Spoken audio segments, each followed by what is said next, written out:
Hey drummers, hope you're doing well. Shout out to Superstar channel member Steve, who's working on this. In fact, he's working on 3 key elements of like drum fills and grooves that are featured recently on this channel. He's working on pushing a crash cymbal, or just pushes generally. That idea of playing on an offbeat, like finishing a fill, finishing a groove, finishing the bar by accenting or emphasizing the offbeat, so to speak. He's also working on hi-hat bursts.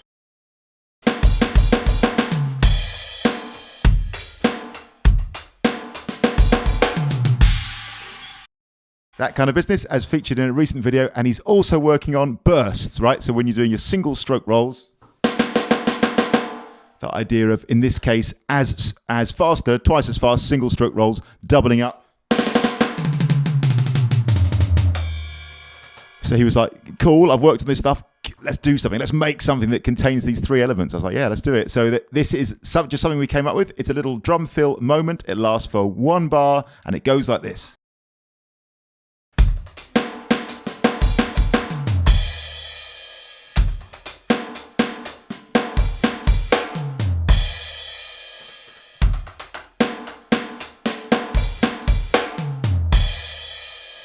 All right, hopefully you're spotting those 3 key elements there. The bursts are right at the start. The first moment, I'll take this bar of music 1 beat at a time. Beat 1, 1 E and A.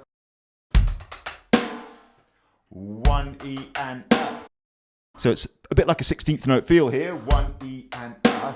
But on the 1 E, we're doubling up. We're going at twice the rate as single strokes. Yeah, I know you can do it as doubles. We're choosing here to do it as singles because that's what he was working on.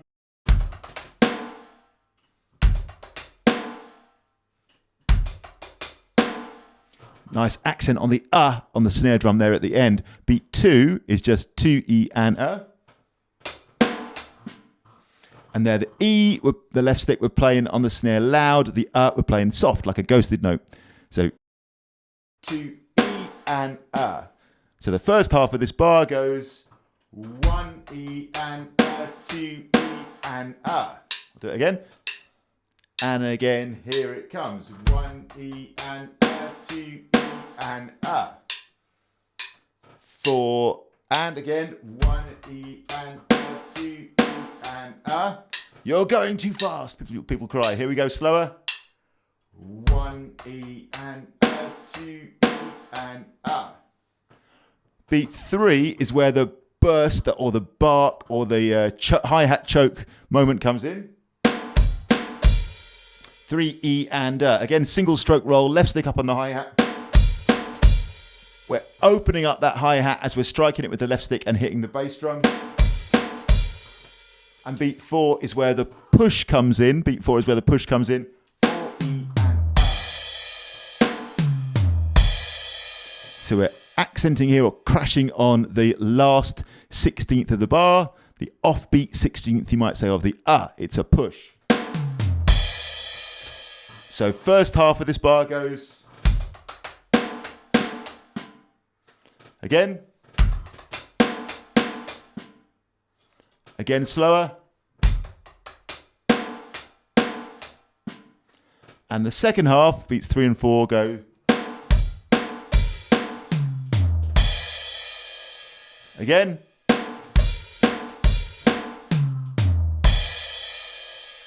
slower.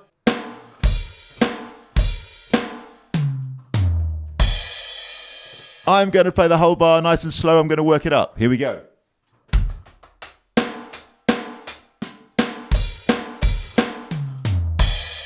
And 2 and bit faster, a bit slower. Here we go.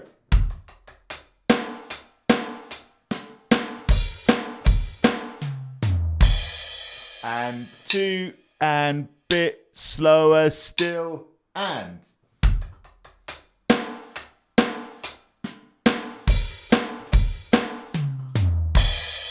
and last time, uber slow. Here we go.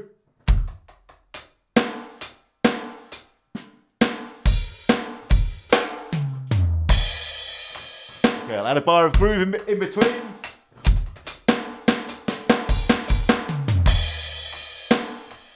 And here it comes. Bit faster, here we go.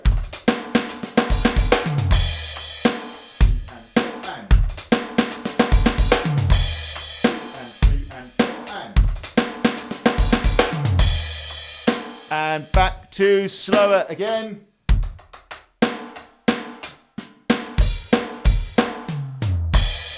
And last time, super slow, and...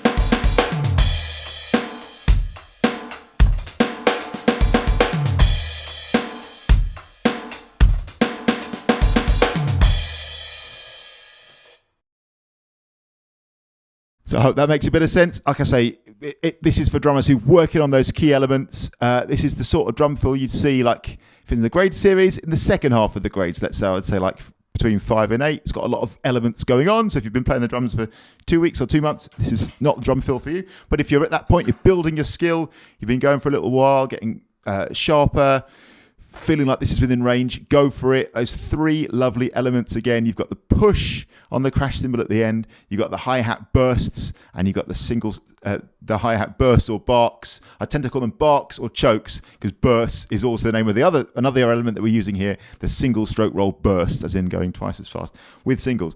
What's the point of doing these drum fills? People say, whoa, I don't want to just learn fills. I want to learn concepts. Yeah, I mean, that's actually a really fair point. So I kind of somewhat agree with that. But I do think doing this is actually really useful as well because it just gets the juices flowing, doesn't it? There's nothing definitive about this. What I don't want people to do is just learn this lick and then just like reproduce it, you know, note for note, just in that just repeating it rote, as they say, fashion. These are just starting points. They're inspiration. So the reason I love doing this with people that I work with is it gets them started. Like the 1 or 2 drum fills that we might come up with in a session are starting points, impetus, just somewhere to kick off from. They're just containing those elements. And then hopefully from there, the student will go away and have a play with it, move some elements around, create their own. That's the point of all of this in the end. But it's a nice place to start, I think. But yeah, that again, to repeat, really important point. It's not just the case of, oh, learn this and then go and play it at your local jam night, go and play it with your band, like note for note. If you do, cool, use it once, fine, great. But the idea is here, part of a bigger process, a longer process of building up our own skill, our own vocabulary, our own set of skills. And these little moments, these learning, these little one-off things can be quite a good stepping stone on the way to doing that and achieving that ultimate aim for me of like freedom, flow, creativity, building our own vocabulary. So just to put that out there. Shout out to Steve. Thanks for watching as always. As ever, notation and practice along for that one on the channel members page. See you soon. Cheers.